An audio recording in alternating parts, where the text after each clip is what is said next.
Welcome to another episode of Start, Grow and Monetize Your Podcast with him, James Burt. And him, Alex Chisnell. We are...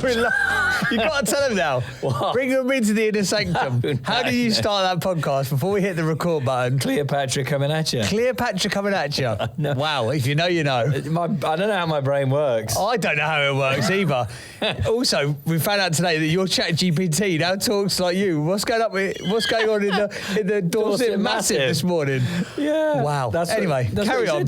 Carry on. All right. So, how are you going to create viral podcast content? So, you know, you want your podcast to have some elements that ultimately will pop, will get some kind of virality and expose your podcast to a wider audience, okay? So we're going to talk about the hooks, so crafting some intros that make people actually stay. Short form power, so at the moment, you know, using clips, video clips, obviously, and reels to go viral. And then the last one, you know, collaborations and guests, tapping into other audiences and trying to get greater reach for your podcast. So kicking it off, the hook. How do you hook people in? How do you craft an introduction? And we know the master of this as well. We should be bringing Ant into this conversation, the head of trailers, director of trailers at So Direct just send him a CEO. random voice note. Just say, voice note me back. What would be your number one tip for a hook? We're doing it for a podcast right now. You should, yeah. Well, one thing I would say, and we talked about Ant now, I think you've got to start thinking of your podcast more from the skew of video. So previously, especially now, there's platforms that are only utilising videos, audio, like Spotify for creators. We'll touch on that in a second. But back in the day, you would have done, you know, like an advert or a sponsor read before you've got into any of the content. But if you're listening to most of the big podcasts now, they're at least trying to hook you in with something before they'll run an advert or a sponsor message. So for like a Diary of a CEO and our good pal Ant makes the trailers unbelievably sticky. They make you want to watch. I think it's something like you've got 3 seconds to capture people's attention via video content. Nice. And if you read the Mr. Beast, did you ever see the leaked internal memo, which is like a 35-page PDF? No, I remember it. Oh, it's just brilliant. Yeah. If I remember, in fact, I will remember, I'm going to put the link to it in the show notes because this is brilliant for talking about hooks and how to utilize YouTube specifically, but I think it works for a podcast as well. But there's like, he makes 4 points about what you should be doing in the first 15 seconds of a video, and it's crazy. But basically, when you're doing this edit, or if you've got an agency that's doing it, or if it's someone that you employ to do it, whether it's in-house or outsourced, is that first 5 seconds going to hook you and make you want to listen to the rest of it? Is there a moment? And not everything has to be as emotive as Diary of a CEO. Yeah. You know, it's coming for a bit of mocking, you know, in certain platforms because of how emotional and emotive it is. But it does make you want to listen to it. You know, it's the biggest show in Europe. You can't deny what it is that they're doing. But again, if you're not, and I've had clients who do this all the time, can we make it more Diary of a CEO? They literally said to me, can we make it more Diary of a CEO? It's like, you're talking about, you know, B2B recruitment. Like, we don't need tiers. There isn't that much of a hook. There's not much of a cliffhanger. Yeah, I was going to say. But find the way that's going to make people want to take on that content, but do it in a way, and this is sort of circles back to a really interesting point, do it in a way that is not disingenuous to that podcast. You know, you don't need tiers. You don't need to, you know, try and pull on the emotional heartstrings. Maybe it's that you want to, you know, you listen to a podcast like Shits and Gigs, for example, you feel like you're there with the boys, with the lads, you know, it's just like, it's silly, it's stupid, it's irreverent, it's light-hearted, but it still makes you want to listen. So make sure that the hook at the beginning part of your podcast does what you would want to do for a YouTube video. Can it capture people's attention within the first 5, 10, 15 seconds? And beware now as well, like, for example, platforms like Spotify for creators, it defaults to the video audio. Correct. So previously, I do a podcast called Business Broadcast with our mate Jimbo, and we used to do a intro for the audio, which was him talking over the theme music, then like an intro played section, then we'd kick back in, and then we'd retrospectively do a YouTube intro, which also was then the Spotify video intro. Yeah. But then we're like, well, actually, the audio from Spotify for creators only pulls through directly off the video. So now you've got to make a hook and an intro now that works on video and audio. Correct. We came to the hopefully that makes sense. Yeah, and we came to the same conclusion with my podcast. You're making more work for yourself to do that, and because of how Spotify is set up now, and it's like, okay, why wouldn't you have your podcast set up so that if it's on a platform like Spotify and it's offering video, people will consume content in whichever way they like to consume content, whether they listen to it or watch it. So it makes sense to cater to that. And I can't remember the stats. We talked about this before, I think, but how many people are actually choosing to watch the video on Spotify versus listening to the podcast on Spotify, and that could be quite an interesting thing to look at as in a little bit of an experiment as well. I know there's some research done last year, and they said that 54% of people had discovered a podcast via YouTube. So because the discoverability is more on YouTube, bear it in mind and try and skew it so that your video will work just as a YouTube video, not just as a podcast, but as a YouTube video as well, because that could hook subscribers, followers, and all that stuff in. Now, we talked in a previous episode that the audience for audio and video is two distinct and very different audiences, but you have to bear in mind, again, unless you are, I think there's only one way to make this work, really, in a format that works for video and audio at the same time now. The whole thing of like doing a video intro and an audio intro, when their platforms are now trying to intentionally become more video focused, I don't think it's going to work more moving forwards. Agreed. And I think you've got to be really honest with yourself, because the thing that I find with a lot of people is that they can be, when the stuff that you find engaging in your own content, would you really watch that? You can go, oh yeah, that's really, really cool. Because it's your content, it's your team, or it's your production company who've made the stuff for you, or something that you've outsourced to. You don't want to offend anybody, but if it wouldn't actually make you want to listen to it, then I question why you would put it out and put it through that test. Is it actually bloody interesting? Which actually links us back round quite nicely and accidentally to something I was going to mention, which is using video clips and reels to go viral. And what you think might go viral might not be what other people, as you said, would want to listen or watch to make it go viral. So, we use something called Opus Clip, and that will literally pull out a bunch of suggestions as to, which video clips to actually use. It will literally go like, here you go, here's 15 video clips that I've pulled out. Unbelievable platform. It's nuts. But equally, as with many things AI, you need to go over them yourself. Finesse it. Yeah, as a human, because again, some of the things, it pulls a quote from here, knits it together, but you don't get the context of the point you're trying to make. So, as I say, like with anything AI, I still think it needs a human eye to look over it. But we all know this. We've said it a million times. You're going to know this listening or watching this podcast. The thing that is driving people to listen or watch long form are the short form clips. That's driving reach and by definition, audience growth. So, any thoughts on that as to what you would do? I mentioned Opus Clip. I mentioned getting a human to look at that. What else could people be doing? Well, Opus Clip was going to be my big hook, so you've ruined it for me now. Sorry. I've got nothing else to add. No, one thing I would say is look at your thumbnail for the short form content as well. Because when we looked again last night, when we were sat down in the pub, and we were sort of like assessing what was working and what wasn't, one of the clips that had done really well was a clip when we were talking about how long, what's he called, the PE guy? Joe Wicks. How long Joe Wicks had been at it on YouTube. There's just a off the cuff reference. He'd been at it. He's been at it for years, guys. But we mentioned about how long he'd been going before it it popped, and he looked like an overnight success. But he'd been doing YouTube videos for like 12 years. Yeah. And Opus Clip has obviously picked that clip out, and one of the editors had clipped it up. That clip in and of itself, was it that interesting? I wouldn't have necessarily picked it, but equally because it's got reference to Joe Wicks, then it got much more. I mean, like 7,000 views or something, as opposed to like the average, which is like 1,200, something like that. So it had like 4x the general reach.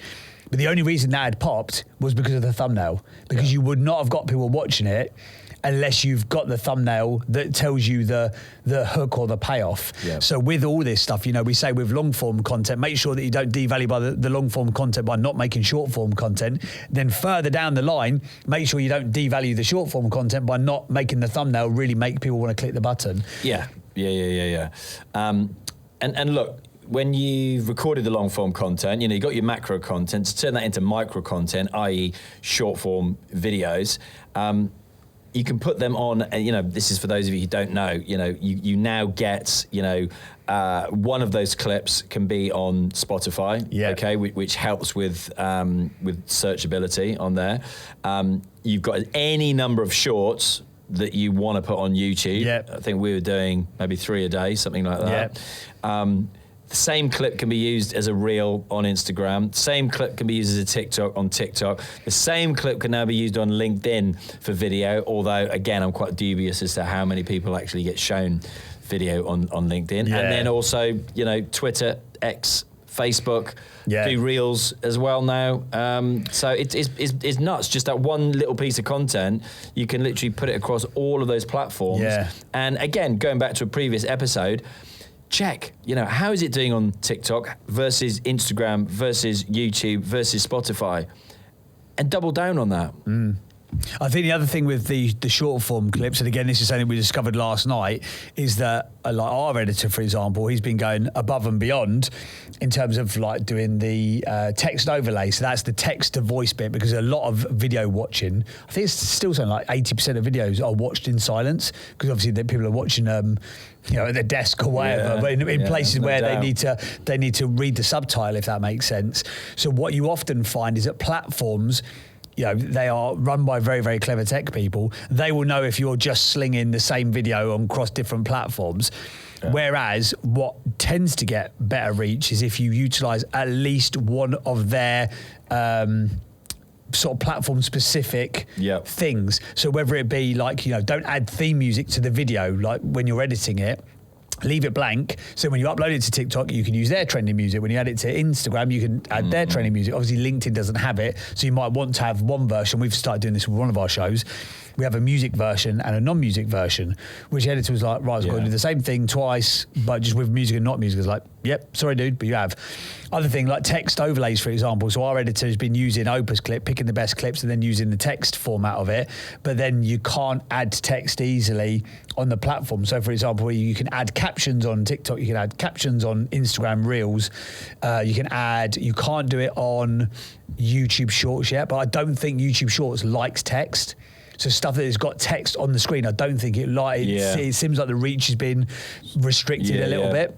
So again, when you're editing that short form content, make it in a way that can be almost like platform agnostic, so that when you can put it on there, you can do an element of adding stuff on the platform, whether it be just adding the theme music or adding the text overlay directly in the platform. Because I think from an algorithmic standpoint, it will show that content to more people. That is just a complete guesstimation, but it's based on seeing lots and lots of these clips and what seems to be working and what doesn't.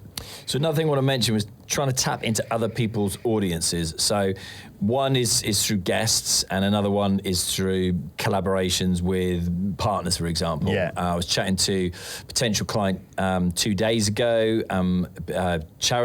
big charity, and they had a load of different partners. And I said, I remember one of the first podcasts we ever made was for a not-for-profits company that used to help ex-servicemen and women transition into civilian life through starting their own business. Through that, they had loads of different charities that would support them as well. So every single episode, we put a different charity, featured on the episode. Nice. What did that make? That made that charity want to share that in their newsletter, on their socials, make it a win-win. So I think about that again, who can you partner with when it comes to your podcast to give it greater reach? How can you make it a win-win?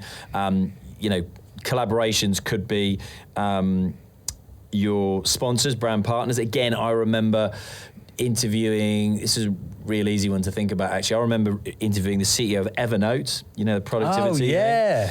And they said, we did it, just automatically in our brand colors, gave them all the assets, and they came back and went, if you did all these assets in our brand colors, we would share them. And I was just like, that's such an obvious thing to do. Why aren't we doing that with every single guest that we have?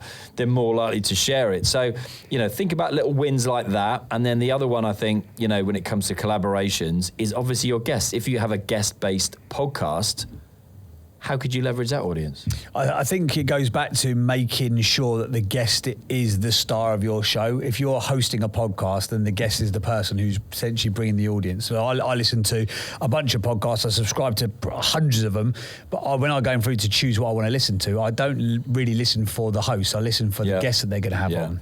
Same. That's the point that I've got scroll to. Through. Yeah, exactly. Yeah, that's an interesting guest, and you'll see some guests who are doing the PR rounds. Well, I've already heard him on someone else's show or whatever it may be. Done every single exactly podcast. that because he's got a TV show coming out. So bear in mind that the guest is probably going to be the person who brings the pull to your podcast if it's guest based, and if that is the case, make them look and feel like a rock star of that show. So, for example, with you don't make me feel like that.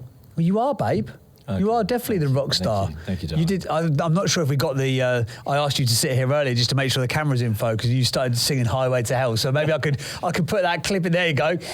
So maybe I could put that clip in to show that you are the rock star of this show. But if you have got a guest, make a trailer that heavily features them. Make them a couple of clips. The key to it, though, is to make sure that they know they're going to get these assets. And then the second thing to it is make sure it's really bloody easy for them to get access. So, for example, with all of our clients, we put all of the assets per episode into a little subfolder. We share that subfolder link. We host it all on Google Drive. And then they can share that with the guest.